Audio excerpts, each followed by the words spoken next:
You tell me, Mac. This is your runway. Why don't you give us a blue steel? Looking for a taxi in Paris. Ladies and gentlemen, coming to you from somewhere in New Zealand, it's the YouTube show with Dave Benson. All right.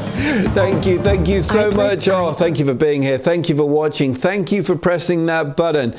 And thank you for tuning in to the Dave Benson Show, the #1 independent talk show on the planet. No arguments, no voting. We just declared it. And quite frankly, no one else had the guts. Now, if you're wondering what I've been up to this past week, it's been all go, I can tell you. I've been doing what every high-powered host does between episodes. Scrolling TikTok until I convince myself I have ADHD, reorganizing my spice rack like it's a Netflix documentary, and asking the cat deep existential questions like, do you think we peaked at 1,000 subscribers? She didn't answer. She blinked once and walked away, which honestly, fair. And hey, while you're here, don't just watch the show, be part of it. You'll find the links floating around the screen like a fishbowl. So, do something nice. Tap them. Do that thing your niece showed you. Follow us, share the clips, leave a comment, or as I like to call it to the algorithm, give it a little love tap. Now, I've been checking the comments, and finally, we got one. Yes, we have got one. Thank you to @mainlychesscontent, who wrote, "Don't get IBS, Dave, or you will destroy your plumbing." Whilst not the most insulting comment or heckle, I'll take it.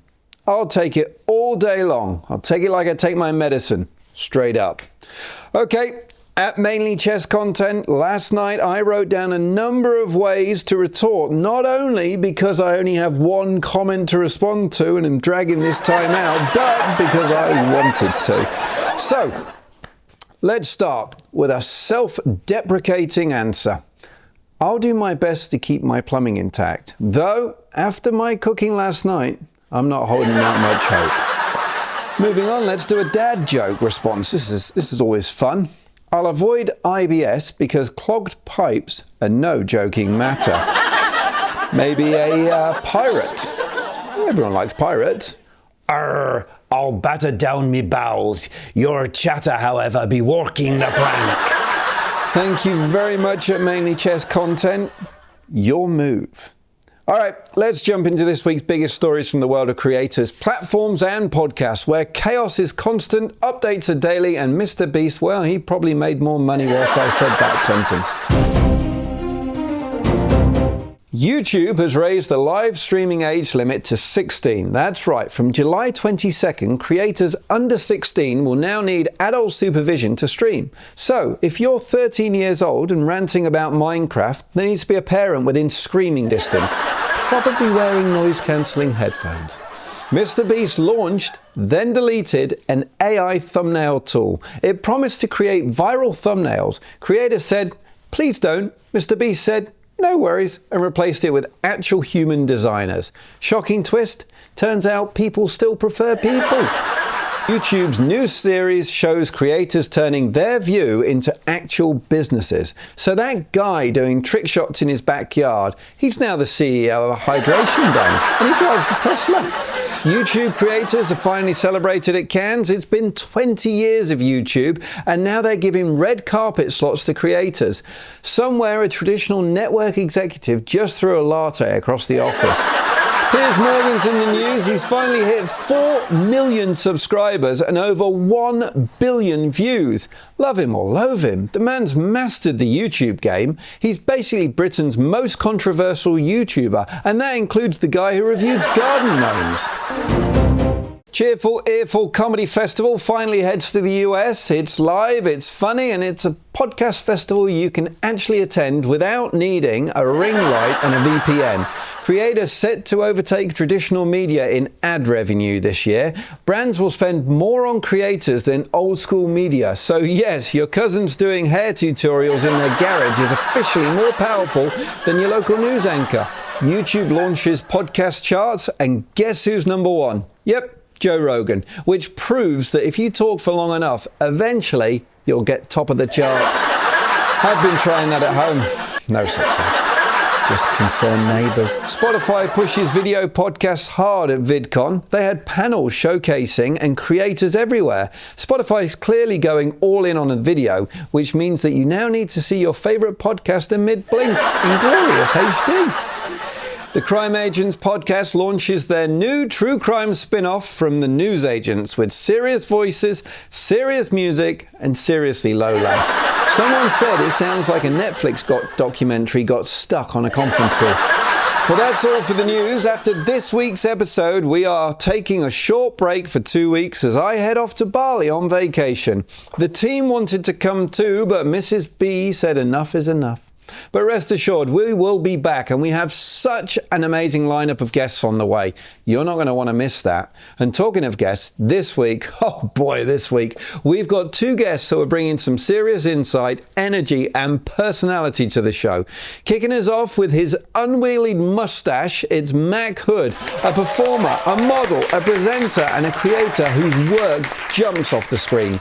We've also got the creator of Jasper the Rabbit books, Dougless Berry, with us. So grab a drink, hit that subscribe button, and get ready for what's up to come. Let's roll the titles. I said I wanna see the Dave Benson show, and I can't stop and never gonna let it go. I said I wanna see the Dave Benson show, and I can't stop and never gonna let it go. Woof. Joining me today is a multifaceted talent who's making waves in both the modelling and acting worlds. Hailing from Arkansas, this guy has an impressive portfolio, modelling for bands like Foxtail Distillery and Maury Fine Art. And he's also appearing in commercials for Waymack and Crew. Now, he's trained extensively in runway polishing, stage combat and improvisation under industry professionals. Beyond the arts, he's a certified nursing assistant, showcasing his dedication to both creative and caregiving pursuits. Let's delve into this journey of the dynamic individual, Mac Hood. How are you? Now, for everyone at home who's playing along, me and Mac have done this before. This is take 2. We had some technical challenges, which meant that we needed to re-record, and for me, it's always a pleasure. So I'm doing this for the second time, but we're gonna pretend it's the first time. Yeah. Hey, Mac, how are you? It's so nice to meet you. Thank you for coming on the show. Hey, brother, I'm doing good. How you been doing? I'm good. I'm very good. I'm cold. It's cold in New Zealand. You guys are coming into summer. I'm freezing my ass off. Yo, dude, I'm working outside, and it's like 90 degrees out there, and it's humid, so it just makes it even worse. Mm-hmm. So what are you doing working outside? Where are we, Mac? Like last time we spoke, I can't remember where we were, but you definitely weren't in the wild countryside. Yeah, I was in Mississippi last time. Now I'm back at home, Monticello. It's southeast corner of Arkansas. Right, okay. It looks beautiful. Yeah, man. No, it really is. It's pretty out here. And when you went back to Arkansas, was there a big requirement to grow a mustache? Was that like, as soon as you crossed over, were they like, you can't come back until it's fully developed? No. All right. So one thing I was taught whenever I do like anything, acting commercials, whatever, they see, the profile that you send them and everything. Well, I had a bigger beard, and I did a commercial a couple weeks ago for Crane's Fords in Little Rock. And that was the profile the headshot that I sent. So I already had the beard and everything. So I kept it for that.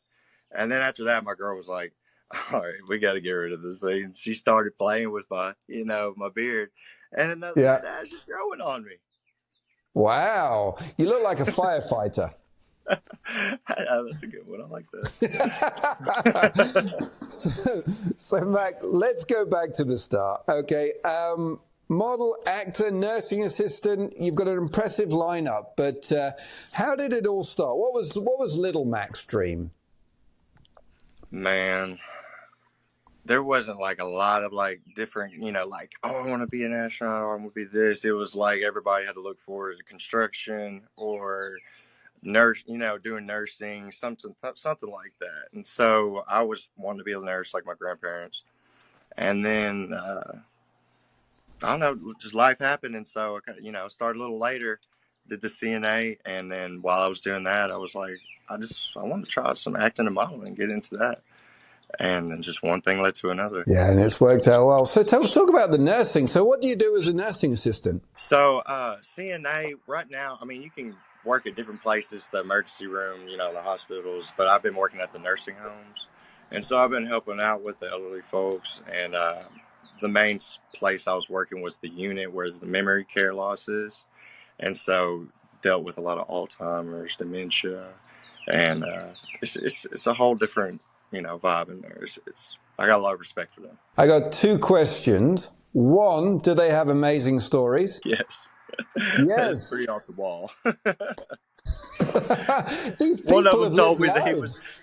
One of them told me one time, he said, "Man, I remember when they invented socks." And I was like, "Man, how old are you again?" I was like, "What you did before that?" They're just some stuff you'll never see coming, man. It's different every day, And no matter what condition, they're like, "Let me help you. Let me help do this," compared to other people that are right-minded. So it's just, they're just good-hearted. That's awesome. And the second question, now I've heard that in old folks' homes and where they old people gather in general, they are crazy always having sex. It is like they go into a case of being back in their 20s. Is that true?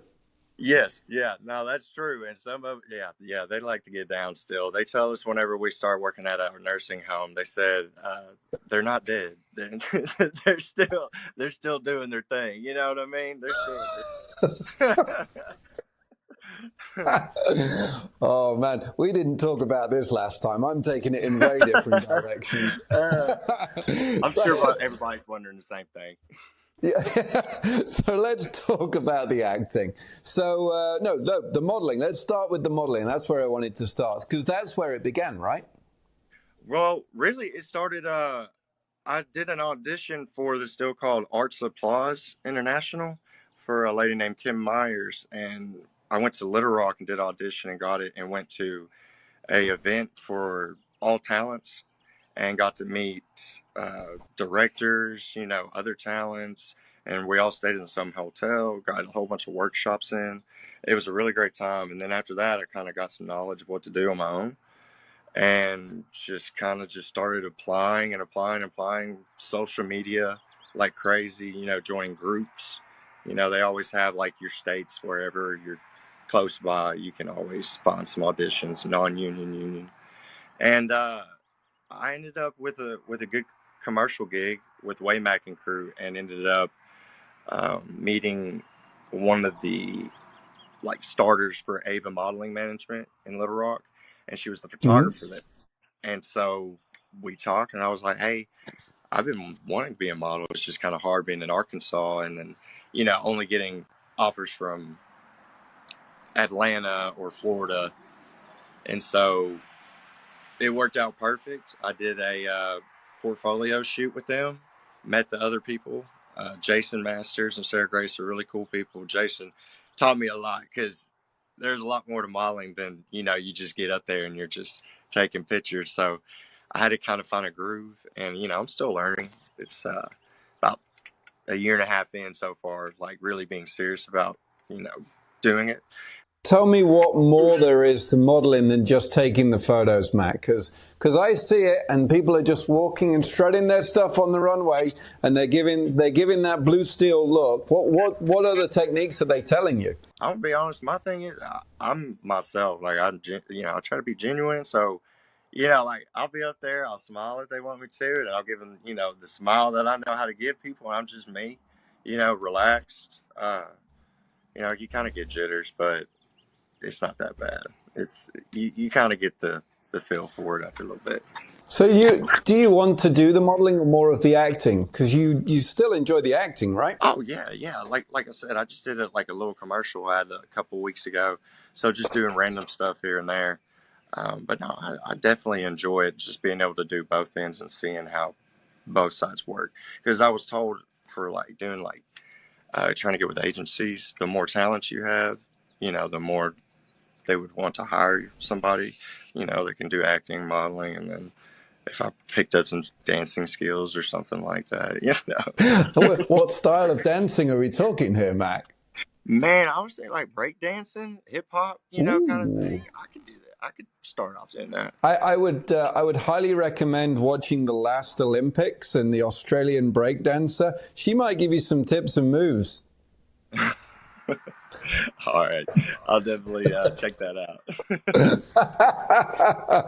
So how's it been in terms of, so you said you joined a number of social groups and communities.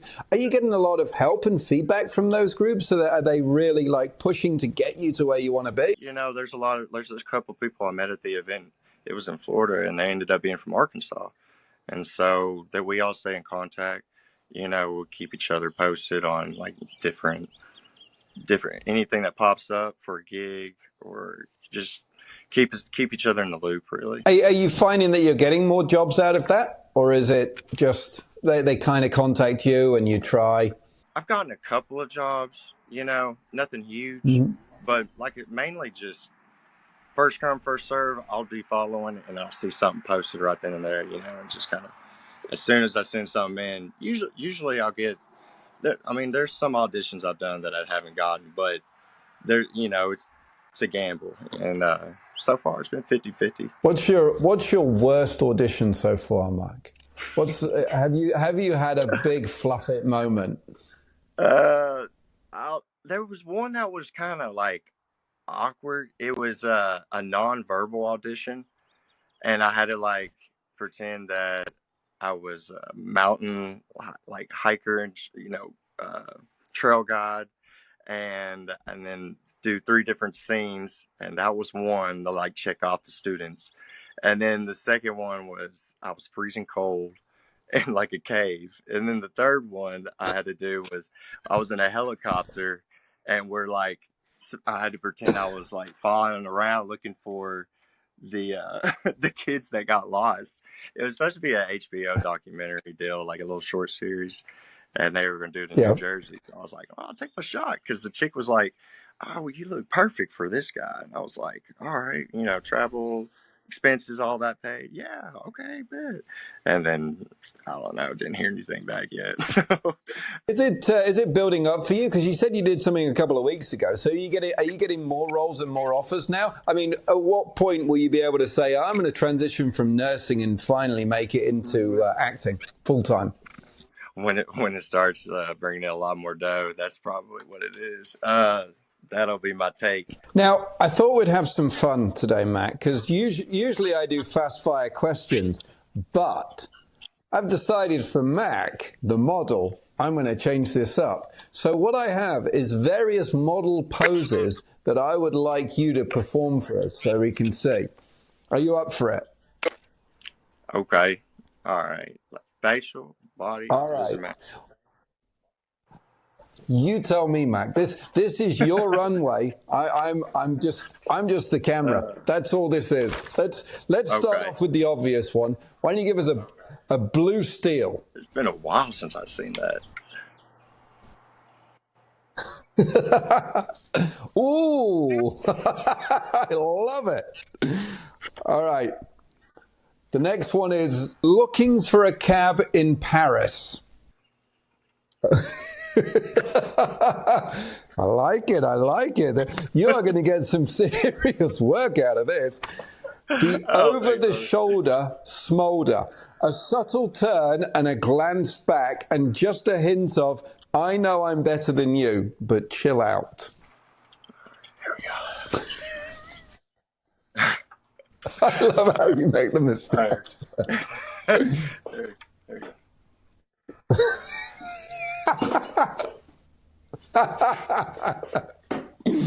I like that. Is quite the smolder. The magazine cover lean. Lean forward with clasped hands like you're gracing the cover of a GQ. I'm gonna have to do it like this. We're gonna do it like this. All right. All right. Hold everything. We'll get this set up. All right.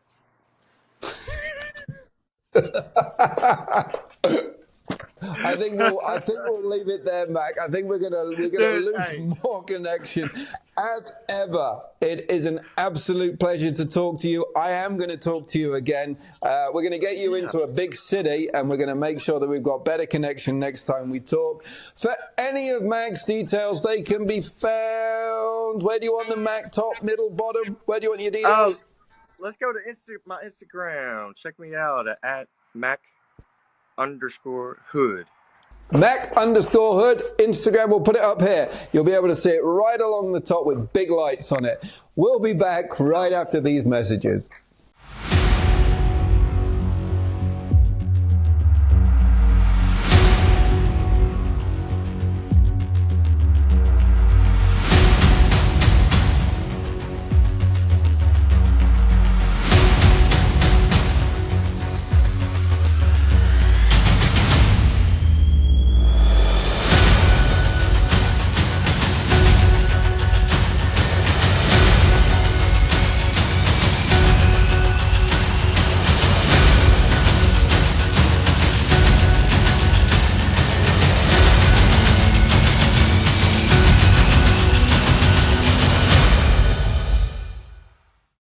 Today we are honoured to welcome a 20-year US Air Force veteran who has seamlessly transitioned from servicing A-10 and F-16 aircrafts to crafting delightful children's stories.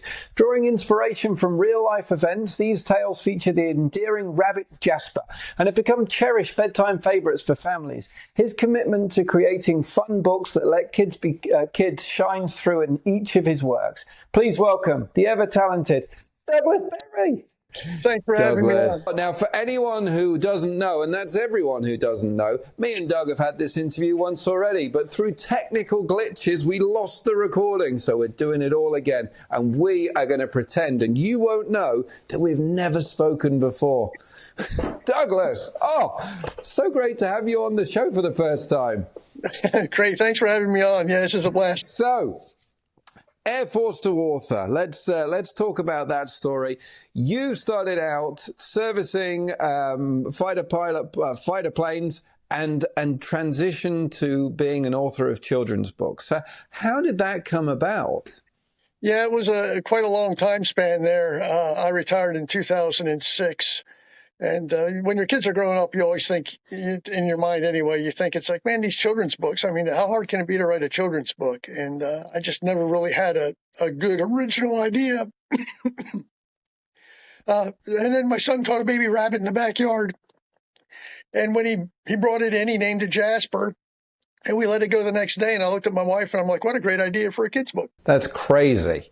So when you were in the Air Force servicing planes, did you ever think about writing kids' books? Was that something that ever crossed your mind of maybe I've got a passion in another area, a creative outlet that I've never touched? Maybe a little bit. Like I said, when I would read to my kids, when I was much younger, me and my brother, when we were about 10 years old or so, we thought it would be fun to come up with our own little magazine. So we tried, we get our crowns out and our markers and stuff and make a little magazine and put it together to the family to read and stuff. So, I mean, I guess it kind of maybe went all the way, that far back to where maybe that idea was in my head that maybe one day I could actually author something. And I'm fascinated. So the A-10, that's the Warthog, right? That's the bomber. Yes, sir. Yes, and the F-16 is the same fighter planes that we see in the likes of the latest Top Gun movie or something such as. Yeah, they're the flashy ones, yeah. So did you ever get to fly in any of these? No. The only Air Force plane I ever got to fly in was a C-17 in a deployment to the Middle East. That wasn't much fun. Man, but I mean, you get to work on these marvelous machines. Like, these planes are phenomenal in their technology and their ability of flight. And it's almost like it's a tease because you never get to even be taken up and see the fruits of your labor. No, but I did get to sit in the cockpit and set up all the buttons and switches to do the functional checks on the weapon system. So that was kind of cool. I got to apply power to it and stuff and play around in the cockpit a little bit. So that was a good time. The A-10 was definitely my favorite plane. I really enjoyed working on that one. So how do you think your military experiences have shaped your storytelling? The military instills in you like a never give up attitude. And I know that's really come into play here because you get told no more than you get told yes. And that's just not in the author. That's probably life in general. And you just got to get that mindset where you just keep pushing and pushing and pushing until you get to the success that you're looking for. And that's probably an important thing, really, is just to just not give up, take your nose. And when that yes comes, it's just incredible for sure. You've told us the story that one of your kids held up or saw the rabbit and called it Jasper, and that's where the inspiration came from. But that, I mean, that's the spark, right? So what was the process after that? Did you go back in and think, oh, well, you know, I've had a story idea before. That's a great character. Let's put that together. Or was it something else that evolved? No, it was just straight from that story. The bunny rabbit coming in the house and, you know, basically interacting with the family. And then when he went back outside, he had to convince his friends that he did indeed spend the night in that people house over there. And that was the whole gist of the first book. It sold about 500 copies. I thought I'd sell 30 copies, sold 500. People started asking for more. So that's where the second book came in. That must have been a great pride. If you thought you'd only sell 30 and you were like, I'm doing this for a bit of fun, read it to my kids, a few of my friends can read it to their kids, and then you started it building up and people starting to believe in the stories that you're writing, and then kids starting to talk about it. That must have been really passionate for you to go on that journey. It was really cool because you buy 50 books and then, you know, in a month or so they're gone and you're like, well, dang, I got to buy some more. And you buy 50 more books and next thing you know, they're gone. It's like, holy smokes, what's going on here? How long does it take to write a book? How long does it take to put pen to paper for one of Jasper's journeys? Believe it or not, that first story actually came to me in about, I don't know, I probably sat down and wrote it in about 20 minutes, but then you edit it for, you know, months on end. You keep reading over it and stuff and changing this word or that word. Now it's probably a little bit longer than that because that first one, the whole idea just came together so fast. Now it's probably a little bit more. I've been trying to write the fourth Jasper book, Jasper's Christmas Adventure, now for probably about 2 years. So it's definitely stretched out from 20 minutes to 2 years. You just want to make sure you get it right. I know you say just want to get it right, but do you think there's a level of perfection you've got? I think that's part of it because I'll write it out and I'll set it up for like a month and not look at it. And then I'll dig it back out and I'll look at it again and go through the editing again. And I had the Christmas book like 90% done. And then I put it away for like a month and I actually got busy, didn't get back to it for about 2 months. And I looked at it again and I'm like, man, I wiped out about 50% of it. It's like, nope, don't like that. Don't like that. Don't like that. And for anyone who's not been in the book publishing business, so I've never been in the book publishing. So, you know, I mean, that's quite a daunting thing. You see, you've got this story, you write the story, but then, you know, how do you go about getting an editor, getting a publisher, getting an illustrator, getting like all of these things? It's not just, they're not just waiting out there for you. Yeah, no, they're not. And the publisher I call them a hybrid publisher. That you do have to pay them up front a little bit, but they take care of all that for you. They have all those things right at their fingertips, and so they supply you with the illustrator and the editors and all that sort of thing. And as far as the illustrators, they give you like 10 to choose from. It's not like they just, here, you're taking this one illustrator. No, they give you like 10 to choose from. And you pick the one that you think fits your style. Wow. And do you have any particular writing processes? I mean, you've gone from 20 minutes to 2 years, but is there anything you do now? Do you try and go out and find wildlife and try and see what's going on to be able to inspire your stories? No, actually, I kind of try to, and this is going to maybe sound a little bit weird. I try to kind of like weave some inspiration into the stories I've already written. The first story, they lived by a pond and they still live by the pond. Well, for the second book, I wanted them to go to the beach. I'm like, well, there's a pond, you know, there's going to be a river or something, a stream, whatever. They'll follow that and that'll take them to the beach, right? So I have that. So now in future books, they could go on a boat ride conceivably because I've already introduced the fact that they can get to the ocean with a beach. And then in Farmer Jasper, the newest book, in the background, there's a train that zips by. So now I've got that woven into the story. At some point in time, they could actually, you know, hobo hop onto a train and just kind of take off on an adventure there as well. And also, I've realized that just as a little child could dream, so could an animal. So now that's opened up a whole nother world of Jasper for me. He can see something that he gets inspired by through the course of the day and fall asleep at night. And then the story can take on to his dream, and he can dream about being an astronaut. And as now I'm actually writing a book to where he dreams about being a race car driver, because I now sponsor a sprint car here in America. So that's kind of cool. That's very, very cool. That's awesome. And what advice would you offer to inspiring writers? Someone who's thinking about getting into it, who's got that story that they've just seen and they're like, I want to make that into a book, but I'm scared. What would you advise them? Start writing and do it, man. Just don't let those fears stop you. If you let fear stop you in your life, you'll never accomplish anything. You just gotta just work your way through the fear. Don't fear failure. Just fight through the failure. Failure's learning. It's not failure. You just learned how to not do it and go back and reattack it. The success is on the other side. The only time you truly fail is when you give up. Doug, as ever, it is an absolute pleasure to talk to you. For anyone who's looking to get hold of Jasper or any of Doug's other work, you can find the link down here below. If you're looking in New Zealand, you can find the link right up here above. We'll be back right after these messages. He's also trained extensively in runway, and my teleprompter's just stopped, you fucking plumbing intact. Though after my comment,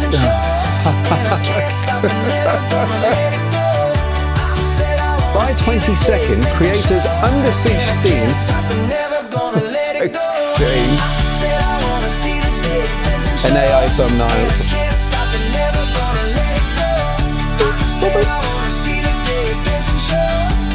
Yes, because clogged pipes are no joking matter. Fucking teleprompter.